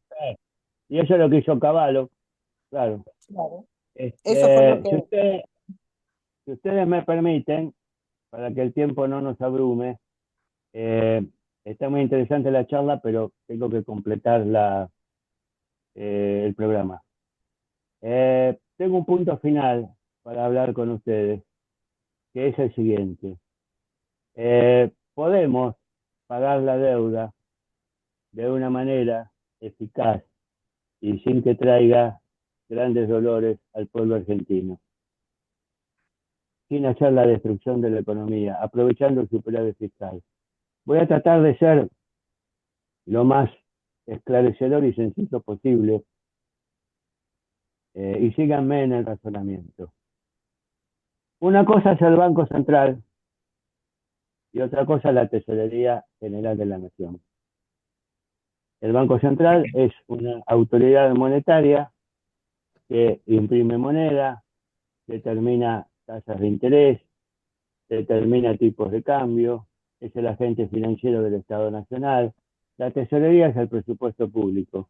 En la tesorería se maneja el ingreso de los impuestos y los egresos que necesita el Estado para mantener su estructura orgánica, es decir, los municipios, la administración pública, la educación pública, la policía, el ejército, etc. Lo que hizo Milei con la deuda del Banco Central, diciendo el Banco Central tiene una deuda enorme, el Banco Central hay que quitarle esa deuda porque está asfixiando al Banco Central, incluso habría que cerrarlo.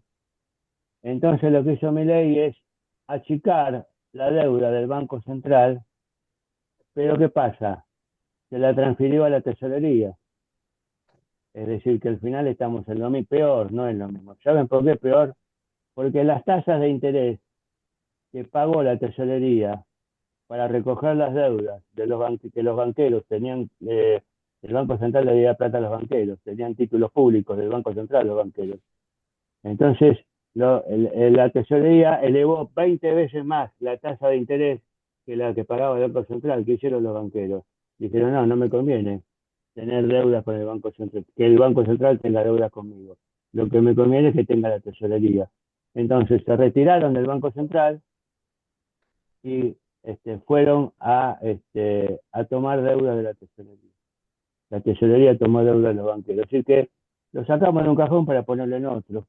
Nos tomaron por idiotas. No sé si fui claro en el ejemplo. Nos tomaron por tarados. Nos dijeron, ven, desapareció la deuda del Banco Central. Ya casi no tenemos deuda, sí, pero no nos dijeron lo que tenía la tesorería. Y el Ahora, ¿cómo costo podés? el costo Y que el costo, es para y el costo nosotros. enorme.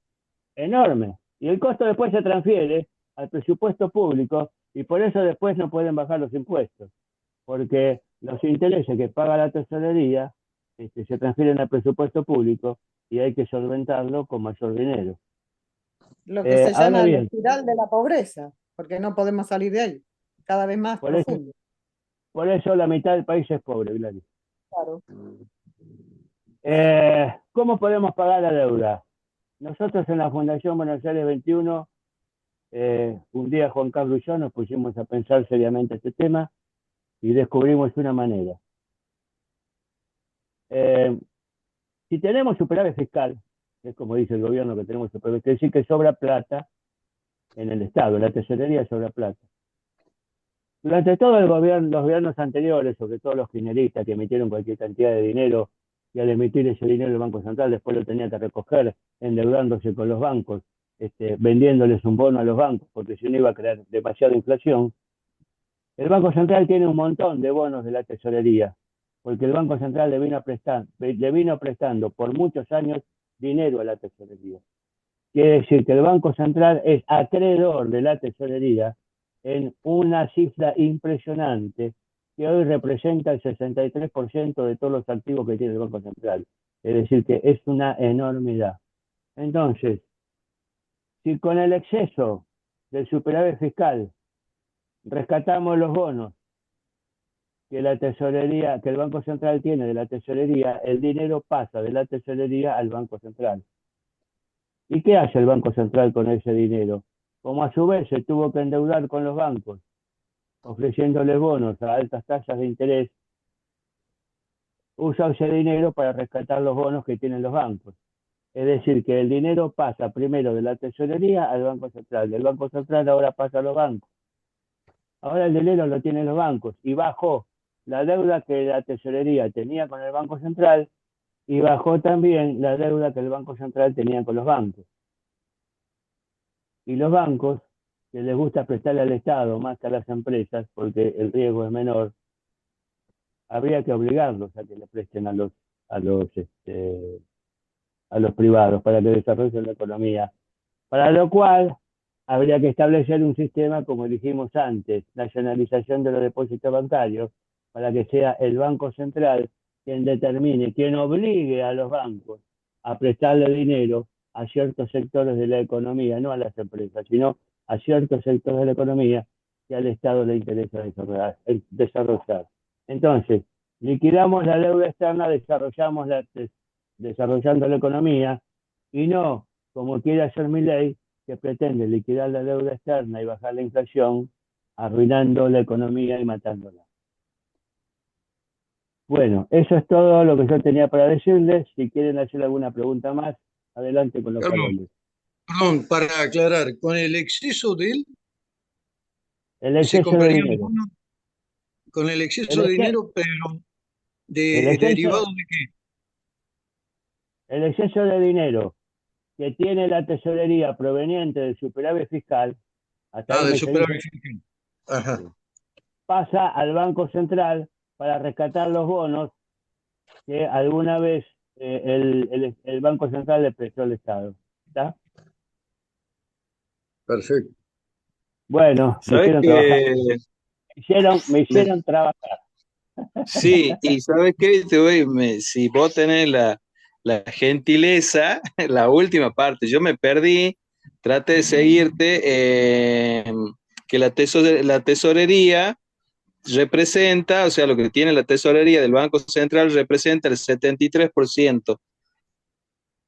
La deuda que Sí, la tesorería tiene hoy en el Banco Central representa el 63%, es decir, más de la mitad de todos los activos que están en el balance del Banco Central, reservas internacionales, cuentas a cobrar, no sé, todo lo que tiene el Banco Central a cobrar o como bienes o reservas, representa más la deuda que la tesorería tiene con el Banco Central. ¿Está? Eso, Carlos, ¿ustedes lo tienen en algún documento explicitado así? Sí, sí. Va a salir en los primeros días de febrero. Yo cada 4 meses antes, y a partir de ahora lo voy a hacer 2 veces por año porque ya estoy un poco viejo y cansado como para trabajar tanto, hago un análisis del estado, del balance del Banco Central y sus consecuencias macroeconómicas. En el análisis que hice al 31 del cierre, al 31 de diciembre del balance del Banco Central, en los primeros días de febrero, va a salir ese análisis. Si no le llega, pídanselo a Cuarrachino o a Bacarelli. Porque ahí explico el problema que les estoy comentando. Aparte de Pero otros Bueno, temas. Carlos, de ahí, nuevo, yo, a ver, quiero entender cómo pagar la deuda. Si vos me lo decís despacito, yo lo voy anotando para Te memorizarlo lo digo, después. te lo Por digo favor, despacito, por así favor, lo sí, anotás. Así lo anotás. claro, Pero claro, dime, sí, sí, sí. este, este sistema de pago de la deuda es un invento de Juan Carlos y mío. Ojalá Milei lo aplicara, ¿no es cierto? Bueno, A ver, ojalá. el tema es así. Primero se necesita tener superávit fiscal. Y en este Sí, momento, ¿cómo estamos al respecto? Milei dice que tenemos superávit, nosotros decimos que no porque no se están computando los intereses de la deuda. Entonces, ¿no? Los intereses devengados de la deuda. Entonces, en Hoy realidad está no hay, dibujado. están dibujados, nos están engañando, como si fuéramos, no sé, bebés. Primero tenemos que tener superávit fiscal, ¿no es cierto? Real. Si sobra, cuando tenemos, ¿qué significa tener superávit fiscal, Alejandro? Significa sí, que los ingresos del Estado superan a los gastos del Estado. ¿Está? sí, eso lo Entonces sobra entiendo. plata, sobra plata. Si sobra plata en la tesorería, como la tesorería sabe que a lo largo de muchos años le pidió plata al Banco Central por el déficit fiscal que tenía, sobre todo con el gobierno kirchnerista, entonces tiene una deuda enorme en la tesorería con el Banco Central, se la tiene que pagar.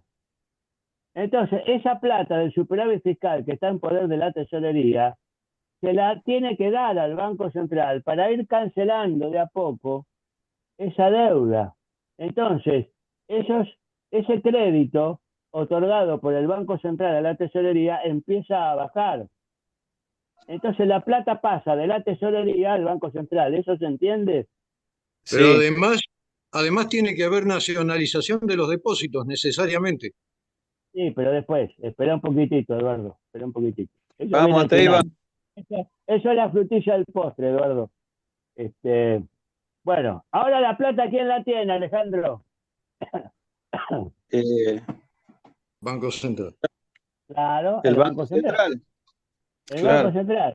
Y el Banco Central, a lo largo de los años kirchneristas, por emitir tanto dinero, después tuvo que recogerlo para que no generara tanta inflación. ¿Y cómo recogía ese dinero el Banco Central? Se endeudaba con los bancos. Es decir, le pedía a los bancos un préstamo de dinero para que no existiera tanto dinero. Primero el Banco Central emitía el dinero y después lo tenía que recoger. Tenía que volver la plata al Banco Central. Entonces emitía un título que se llamaba Levac, Novak primero y después se llamó LELIC. Claro. Con Macri se llamó LELIC. ¿Y esa LELIC qué significaba? Significaba que los banqueros les prestaban al Banco Central una suma impresionante de dinero por toda la emisión monetaria que había hecho el Banco Central. Entonces el Banco Central, a tener deuda con los banqueros, ¿qué hacía con la plata que había provenido de la tesorería? Se la pagaba a los banqueros rescatando los títulos que tenían los banqueros de la deuda del Banco Central. ¿Está claro? La plata, ¿quién Bien, la tiene ahora? La tienen los banqueros. Pero claro. los Con banqueros, las LEVAC, las LECAPs. claro, baja el estado de LEVAC con este sistema, la LECAP y todo eso, sobre todo las LEVAC y las NOVAC y las LELIC, y el dinero pasa a manos de los banqueros. Pero a los banqueros no les gusta prestarle a los industriales, que es donde debería prestarle para desarrollar la economía. No les gusta prestarle al comercio ni al agro. Lo que les gusta es prestarle al Estado, porque ahí no tiene problema, sabe que le va a devolver. Pero el Estado ya no se puede endeudar más porque no precisa, porque tiene superávit fiscal. Y además obligaría a los banqueros a prestarle a las industrias, por ejemplo, que es las que realmente necesitan el dinero para que se desarrolle la economía, a través del sistema que instauró Perón, el general Juan Domingo Perón, en el año 46, que se llamó nacionalización de depósitos bancarios o también encaje fraccionario, eliminación de los encajes fraccionarios.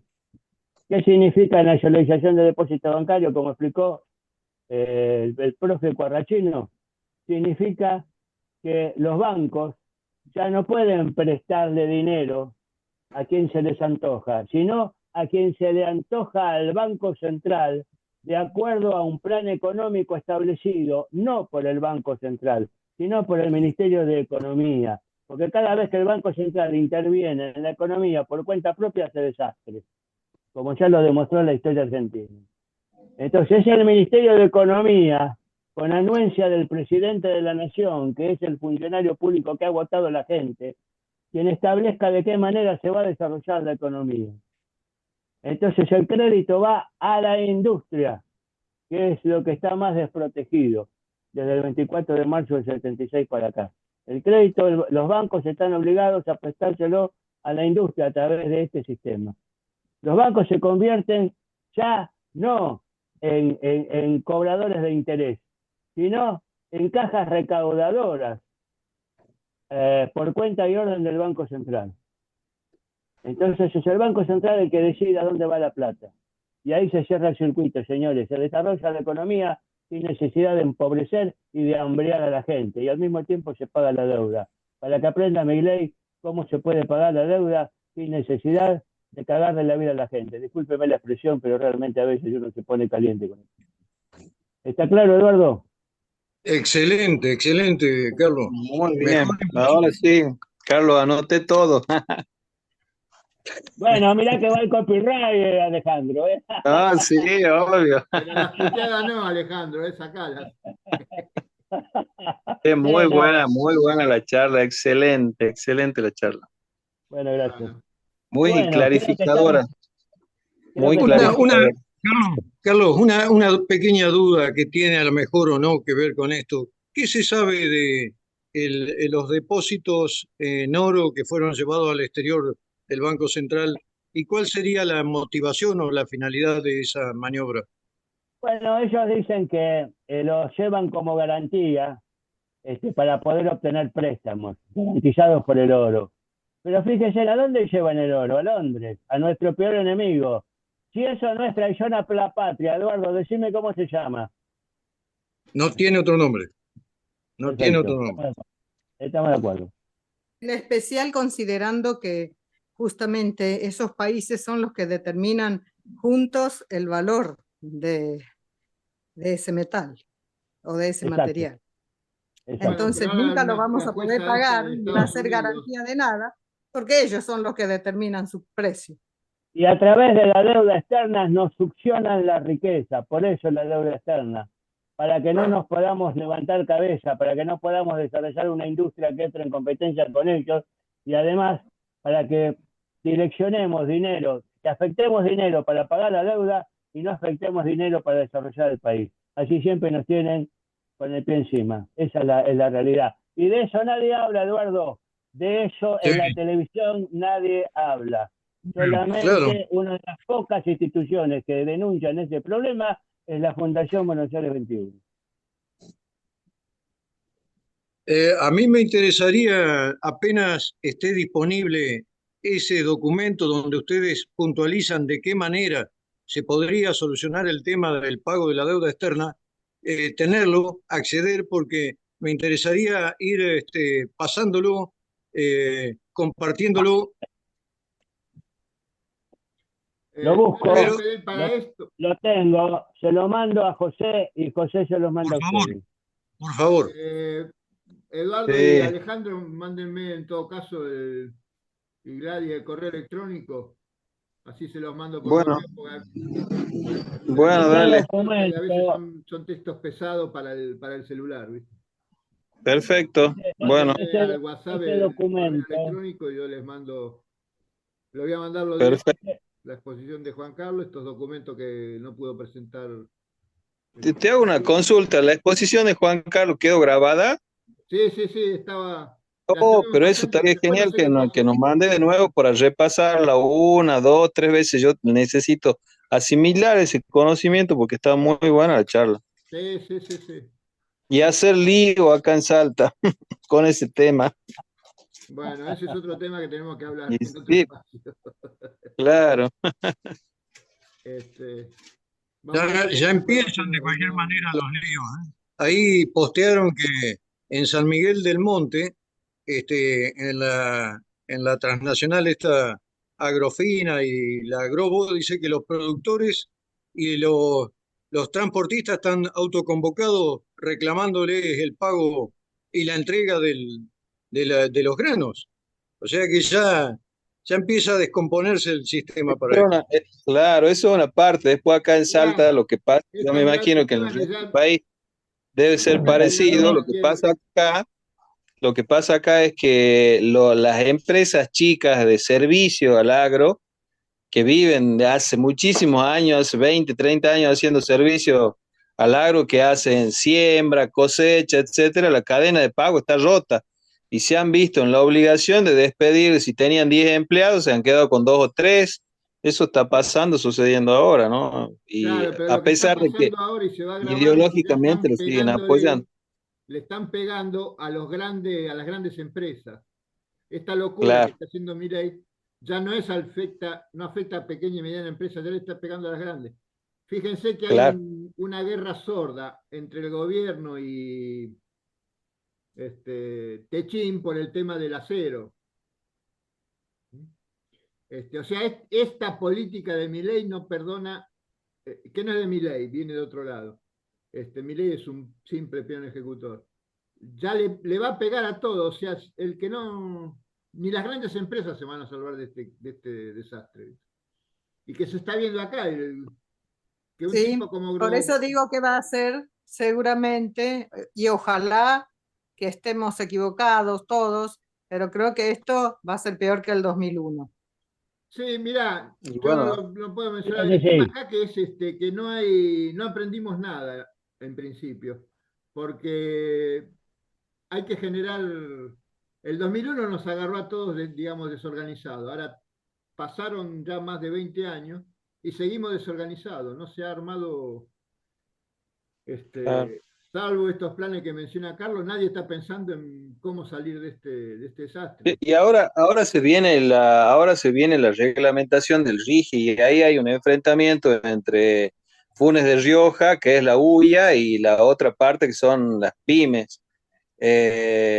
Hay un enfrentamiento tremendo porque incluso Funes de Rioja, que el que escribe parte del RIGI, se han visto en la obligación de dar marcha atrás sobre las grandes inversiones de 200 millones porque lo Claro, dejaba afuera, a PYME la dejaba afuera, todas. claro, Y sí, ahí sí. hay una guerra tremenda, ¿no? Acá tenés un contrasentido. Bueno, que aprendan los industriales.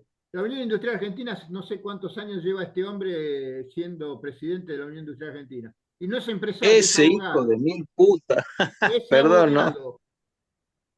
Los industriales nuestros son tan merda Dígalo que en en vez de francés. tener un empresario al Bien, frente, no, en la ese década del hijo de mil 70, puta de Funes Rioja, perdón la escúchame, palabra, pero perdóname, en la década del 70 la CGE, la Confederación General Económica, tenía como presidente a Julio Bronner, que era un sí, empresario. Creo que fabricaba amortiguadores, algo que tenía que ver con la industria del automóvil. Estos tipos pusieron como presidente durante 20 años un abogado, porque es lobista. ¿Viste? Y bueno, ahora están sufriendo las consecuencias. Hace más de un mes que Luis Caputo les suspende, les anula reuniones a la Unión Industrial con él, no quiere hablar con ellos. Ya los tipos los está tirando a la claro, basura. sí, sí, O sea, esto sí, no es verdad. perdona a nadie. Entonces acá van a tener que muchos ser virtuosos, proceder bien, o por necesidad o por virtud. Si no es por virtud, va a ser por necesidad, ¿viste? Si no, se los van a llevar puesto. Mm, Así que claro, bueno, este tema de otro, de otro capítulo. de Así que otro costal. muy buena, Carlos, la exposición. Después, bueno, con los textos se va a Y ver, se van a poder refrescar muchas cosas agradecerle, de vista. agradecerle mucho, Carlos. Sí, Agradecerle Gracias. mucho. Le Carlos, vamos, acá en Salta vamos a difundir eso. dale. Cuando esté el texto, pásenlo así lo difundimos. Sí, sí, sí, en cuanto antes. Yo les pido disculpas por los temas técnicos que pasaron. Justo esta semana, desde el lunes, se me complicó la Ah, computadora bueno. y hoy a último minuto me entregaron el repuesto. Me repusieron otra computadora, pero por eso hay cosas que por ahí no calibraron. Así que bueno, les pido mil disculpas por todos estos inconvenientes que hubo y No, pero eso es lo de menos. Lo importante es que la charla salió. salió, Fue bueno, excelente. y vamos a seguir en contacto. Sí, Y bueno, Los saludo a buenísimo. todos. Los Bueno, saludo a todos. abrazo muchísimas grande para gracias, todos. Carlos. Carlos, agradecerte. Muchas, muchas, muchas gracias. Muy bien, muchísimas gracias a ustedes. Que sigan Gracias. bien. Hasta luego. Bueno, Muy bueno, muy Excelente, interesante. Carlos, como siempre. La Chao, chao. invitación. cierro Chao, yo. chao. Chao. Bueno, un abrazo a todos, que estén bien. Igualmente, Eduardo, igualmente.